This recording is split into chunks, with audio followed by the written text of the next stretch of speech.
Ya estamos de regreso en Perspectiva con Aníbal Díaz.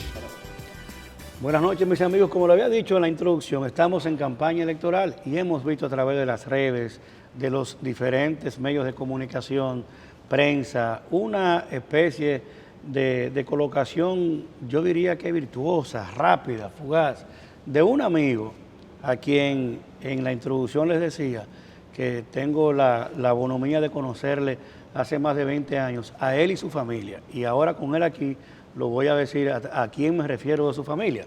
Pero todos fuimos sorprendidos por unas portadas de los periódicos, por unas entrevistas súbitas. Y de repente el abogado, el doctor del derecho, el hombre ecuánime, prudente, que le daba los consejos a Yayo, a Sidmon, a mí, a André Lugo, ha resultado que el hombre salió de la parte de la política del escritorio, de la concreción de políticas públicas, porque esa parte más chula de él, que la gente cree que él es nuevo, ya lo vamos a explicar, y decidió hacer el crossover hacia la política electoral.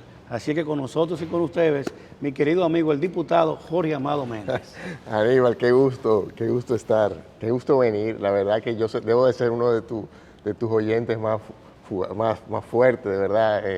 Siempre te comento y te escribo en las mañanas porque cuando visito el colegio a llevar a mis hijos, no me pierdo los minutos que puedo escucharte. Y para mí, cuando vengo a visitarte y así a otros amigos en los medios, siempre es un poco aquello como del sueño hecho realidad, porque no es lo mismo venir a acompañar que sentarse acá. Eso es así. Y de verdad, aquí estoy, a tu orden. Mira, Jorge, en los programas que tú has ido, te he visto en algunos, no te voy a decir, yo aprendí con Taina Medina, una amiga tuya, amiga mía, que no se puede estar hablando en buste porque la gente ya te va a seguimiento. Todo es verificable. Yo te he visto en algunos programas y me ha gustado mucho lo que estoy viendo, pero quiero que tú sepas que estos programas, en esta versión que nosotros la hacemos aquí, siempre dividimos la participación de la gente, enfocándonos en una parte que la gente sepa quién es uno.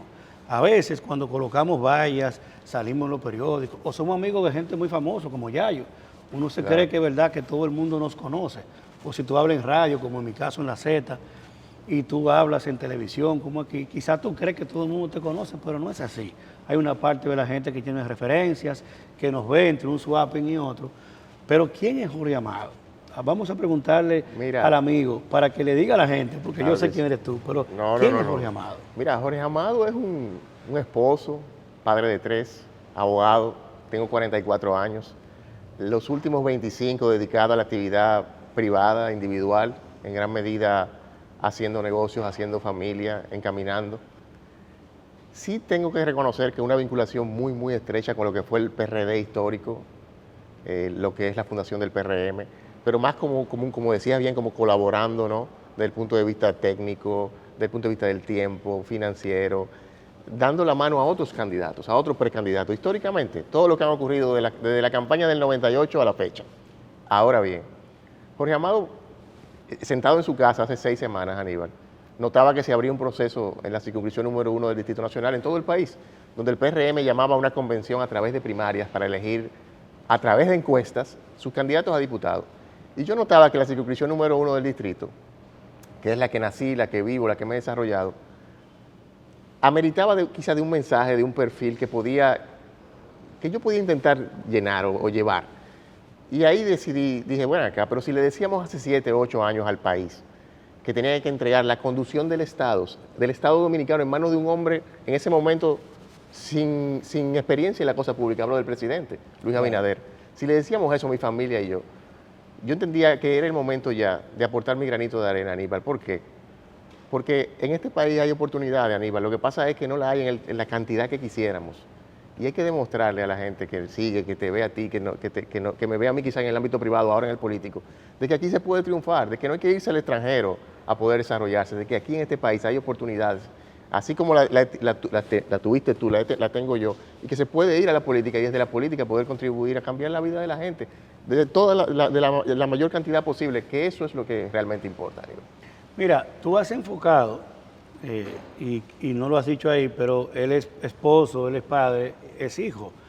Tú eres hijo de un gran dominicano, de un gran capitaleño y de un hermano. Jorge Amado, lo que tenemos vida eclesiástica, sobre todo en nuestra amada Iglesia Católica, tenemos un diácono que se llama igual que tú, tu papá, Muy parecido, Jorge ¿no? Amado. Bueno, José Amado. José Amado fue el primer diácono ordenado por Monseñor Pablo Sedano. Correcto. Sedano generó una heredad, decimos nosotros los católicos, sumamente productiva, en la que formó en torno a él una generación de diáconos, de hombres comprometidos con la iglesia, comprometidos con la sociedad, comprometidos con hacer la cosa de la única manera posible, que es la manera correcta. Y José Amado siempre me decía a mí, yo recuerdo que yo era colaborador de Monseñor, fui asistente colaborador de él 8 años en el Ministerio Najayo Mujeres. Y en esos diálogos con Mama Chicha, que era la que abre y cierra la iglesia, José Amado me decía siempre a mí, Aníbal, ¿y tú no conoces a Jorge Amado? Y yo le decía, yo no sé cuál es él, ¿no? Mira, él es abogado, él trabaja con Yayo y con Sidmon, es un abogado, y me hablaba emocionado de ti. Claro. Y me decía, yo lo veo en política, en el PRD, yo quisiera como que un día sea esa generación. Hoy, viéndote aquí, en el tránsito hacia convertirte en un legislador, sin duda que tu papá, que ha orado mucho por el país y por ti, debe sentirse muy orgulloso. La gente de este ciclo, de esta clase media, de las iglesias, cuando sorprende una propuesta que decía, la familia me la tomo en serio. Claro. ¿Qué significa eso? Nosotros lo que estamos viendo es este ritmo que tenemos hijos creciendo, adolescentes algunos. De repente nos llega esta propuesta y nos dice, la familia me la tomo en serio. ¿Qué es eso? Mira, Aníbal, cuando yo tomaba la decisión de aspirar, unos días antes del cierre del plazo, el plazo cerró el 2 de julio para inscribirse, unos días antes tomé la decisión, y yo miraba a mi papá precisamente, a don José Amado, y yo notaba algo, y decía, ven acá, y miraba a mi hijo que tiene 10 años y a mi papá, y yo decía, ven acá, pero este es el material de mi campaña, ¿por qué?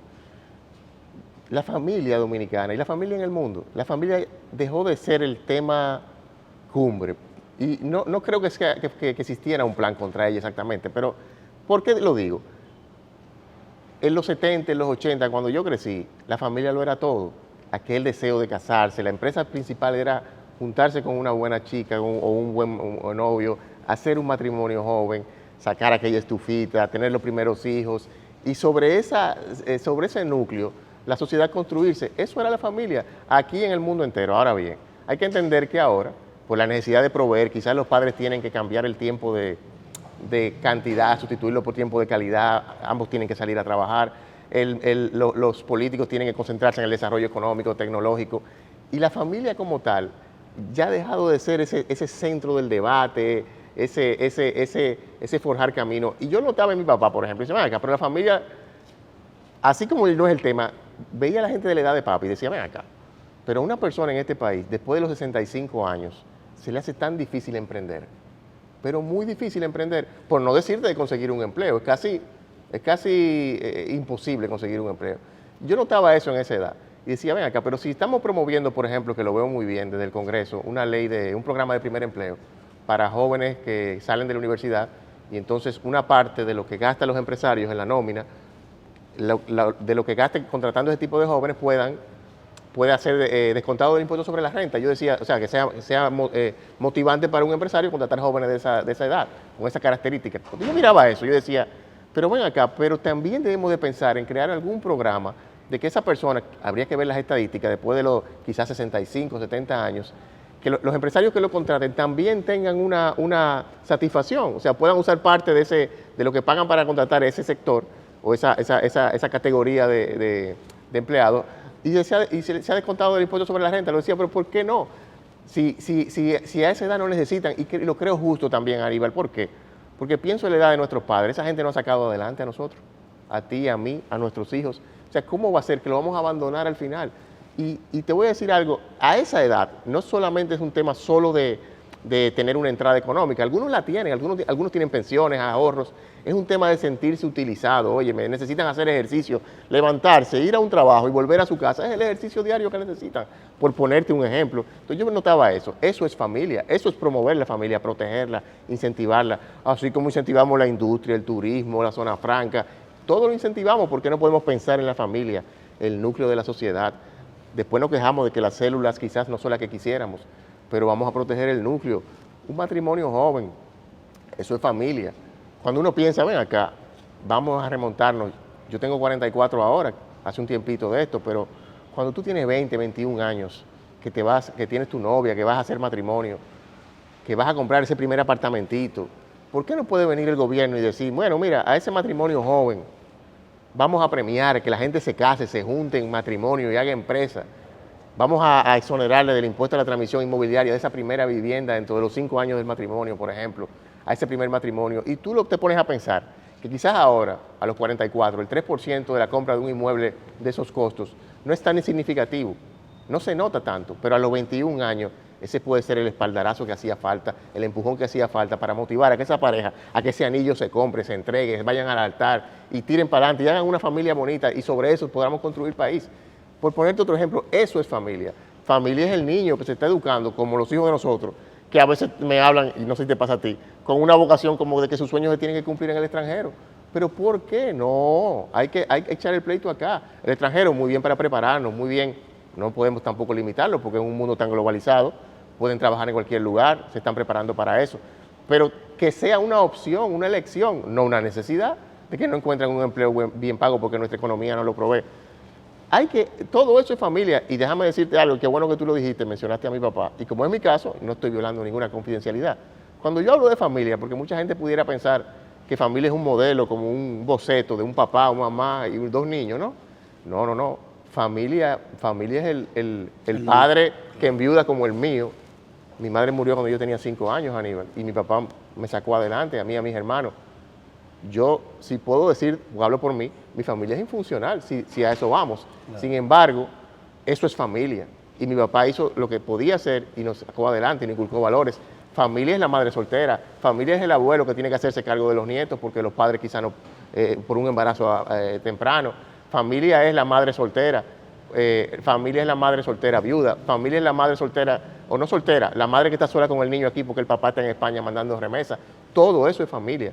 Todo eso es familia, y la familia hay que protegerla, hay que incentivarla, hay que promoverla. ¿Y qué mejor lugar, Aníbal? Desde el Congreso Nacional. Porque tú que eres legislador, sabes lo difícil que es sacar un proyecto de ley.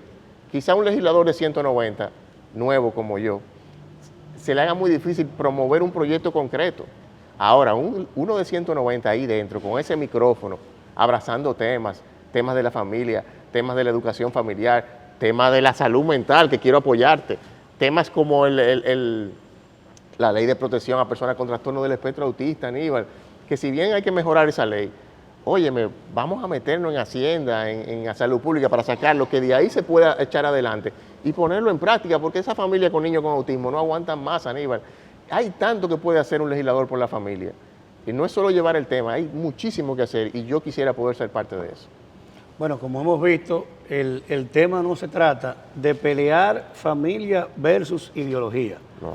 Porque yo leí que decía Jorge Amado contra o enfrentando claro, la ideología de género. Me gustó mucho el tema, porque yo te lo digo sin sesgos. O sea, primero, hay una clase social, un sector de la sociedad que tenemos que despertar y no tener miedo en defender, como tú lo estás diciendo, la familia. Mira, uno de los mayores aportes que procuraba la ley de acceso oportuno en materia de salud mental, que yo estoy empujando en el Congreso, que la firmaron 160 diputados y que aún no la hemos podido aprobar. Un diputado como tú, yo viéndote a ti en el escenario congresual, te entrego ese proyecto a ti y yo sé, primero que lo vas a entender. Una vez hayas leído el proyecto lo vas a entender y vas a poder aliarte al proyecto independientemente de los egos. Así es. Tú tienes un amigo en común conmigo que me regaló un libro que habla sobre los egos.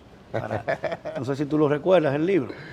Y la verdad es que la clase media, y es un tema muy, muy viejo, José Ingenieros en El hombre mediocre decía que los mediocres se apandillan, pelean en grupo y asaltan las instituciones, asaltan el poder. Entonces la clase media y los que tenemos talento tenemos la situación de friccionar entre nosotros y empiezan los egos a cruzarnos y empieza, ¿y por qué Jorge Amado? Pero y si Jorge Amado está le ha ido tan bien, ¿por qué tiene que venir a la política, a tal o cual cosa?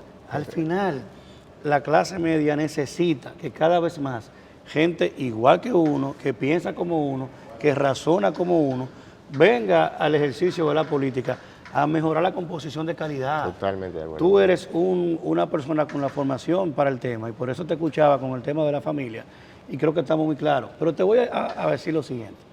Tú has visitado los barrios de la capital. Te he visto metido muy, muy adentro en sectores populares. La gente quizás, viéndote hoy ahí, algunos no conocen de que tú a eso lo habías hecho antes. Claro, Me gustaría que tú le recuerdes a algunos amigos, sobre todo a los que son PRMistas, Claro que sí. un poco de tu historia, porque yo no lo quiero decir yo nada más. Es que yo te vi a ti en la Junta del Distrito defendiendo la legitimidad de la creación del PRM. Por y ejemplo. quizás en una orquesta, el que toca la güira, yo siempre le digo eso a mi equipo, ponga una orquesta de merengue y se va a dar cuenta que usted le quita la güira al merengue y no suena igual. No le suena quita igual. la tambora y no suena igual. Oye, tú eres un hombre que ha sido parte de la orquesta, te pregunto a ti, tus aportes a la concreción del PRM en ese momento. Mira, nosotros tuvimos la oportunidad de formarnos en lo que fue la Juventud Revolucionaria Dominicana, cerca del año 98, al momento que estudiábamos en la universidad. Yo compartí asiento, y lo tengo que decir, con un amigo. En la UNFU me tocó sentarme dentro de dos personas que aprecio. Uno, lastimosamente, está en el cielo, Salín Ibarra, en paz descanse. Estuvo en la UNFU conmigo. Estaba a mi izquierda y a mi derecha Amín Vázquez. Amín Vázquez, también de la Juventud Revolucionaria Dominicana. Ambos realmente fueron las primeras personas que me hablaron de la política, que me hablaron de la posibilidad de que esas inquietudes se podían canalizar a través de un partido político. Y a ellos le debo la llegada al PRD histórico. Mira, desde el año 98, Aníbal, como bien tú dices, he estado vinculado, he trabajado en toda la campaña, Aníbal, en todas. Por ejemplo, hablando aquí de la capital del territorio, pienso que vine con Fello, caminé con Peggy, caminé con Fafa, caminé con Pacheco, volví con Pacheco, volví con David, luego con Carolina, y por no decirte que más recientemente con Luis Abinader también. Y sí soy parte de eso. Un partido político es inmensamente grande. Desde el que lleva el café, el compañero que cuela el café y te lo lleva, hasta el presidente del partido. Aquí todo el mundo juega un rol. Y esa es la belleza de esto. Y mira cómo, de venir tantas veces a acompañar a tanta gente a entrevistas como esta, me toca hoy venir a mí ser el entrevistado. Y de eso se trata la política, lo que uno va conociendo. Y es bueno que la gente sepa, y gracias por la pregunta del historial, que yo casi no hablo de mi historia, porque así el que nos mira sabe que detrás de mí no hay solo un buen profesional, un abogado en ejercicio, un padre de familia, no. Hay un profesional de la actividad política que se preparó para eso, que si bien no es funcionario público ni lo ha sido, entendía que su oportunidad llegaba en algún momento y como bien ves, llegó ahora a través de una candidatura congresional. Mira, esta circunscripción que tiene un padrón importante de electores, aunque la gente cree que solo son la clase media alta, tiene también sectores vulnerables. ¿Qué le diría Jorge Amado de la perspectiva de la representación a esos sectores, al Manguito, a la Yuca, al Lumiaito, Manganagua, al Bolsillo, el Quiqueya, Manganagua? ¿Qué le diría el legislador Jorge Amado? Porque el que es clase media, vive en Piantini, vive en La Pradera, no tiene mucho que preguntarte, te conoce, te ha visto en tu ejercicio profesional, sabe leer rápido de que estamos frente a un potencial legislador que va a tener un compromiso claro con la concreción de un Estado más fuerte, más respetuoso, más institucional. Pero a esa franja que a veces tiene como el miedito de darle su voto al blanquito nuevo, al que no lo ha visto en su tema, y ahora con esta invasión de temas en la comunicación, de alguna manera hay su discusioncita del discurso social.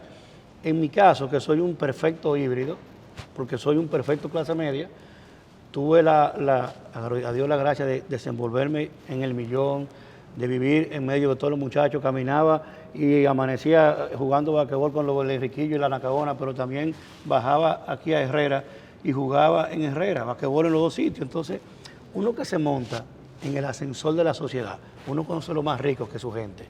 ¿Qué le dice el representante Jorge Amado al de los platanitos y al de los kilómetros para que sepa que no solamente un diputado bien enjundioso y de los popes, pero aparte de la representación popular?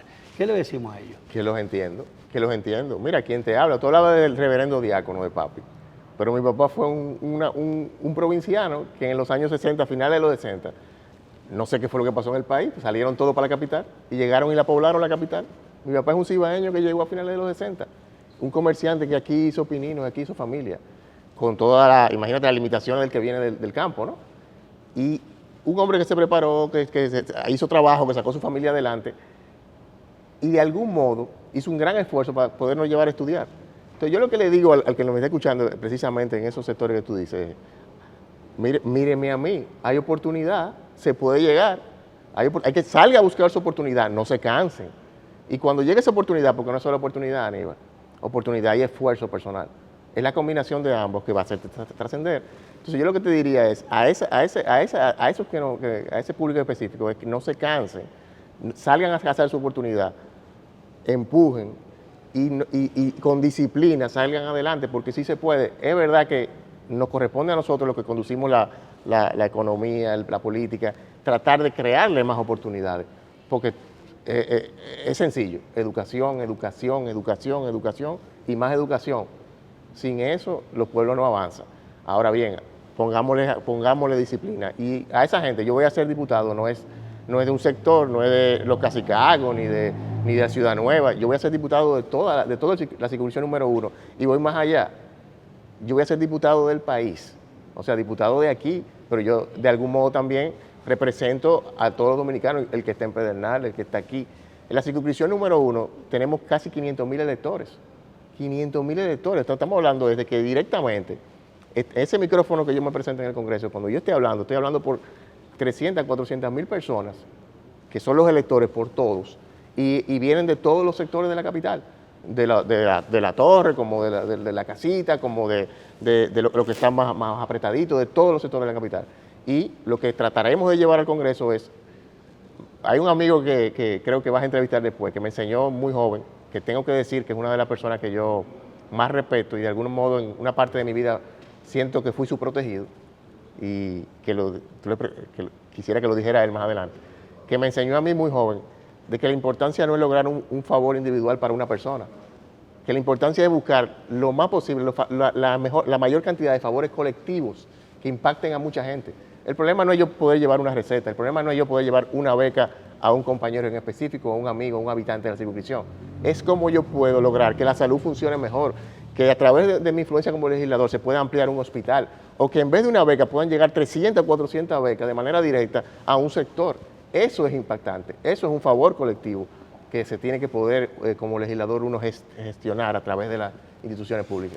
Mira, yo tengo 3 años ejerciendo como diputado. Tuve 4 años como director de espacio público de la ciudad. Al tiempo de ser diputado, dirigí la Duarte con París como director ejecutivo y la hicimos. Le he entregado a la capital los últimos años de mi vida, concentrado a la capital, y a la salud mental he dedicado 3 años como diputado. Yo siento que todo el que quiere empujar mi proyecto de ley de salud mental, que todo el que quiere una sociedad más empoderada, con un nivel de conquista social real, que sea institucional, que perdure, debe hacer esfuerzo porque el Congreso tenga mayor nivel de calidad. Y esa calidad se da con el representante. Sí. Yo invito a los votantes de esta circunscripción a que busquen a Jorge Amado.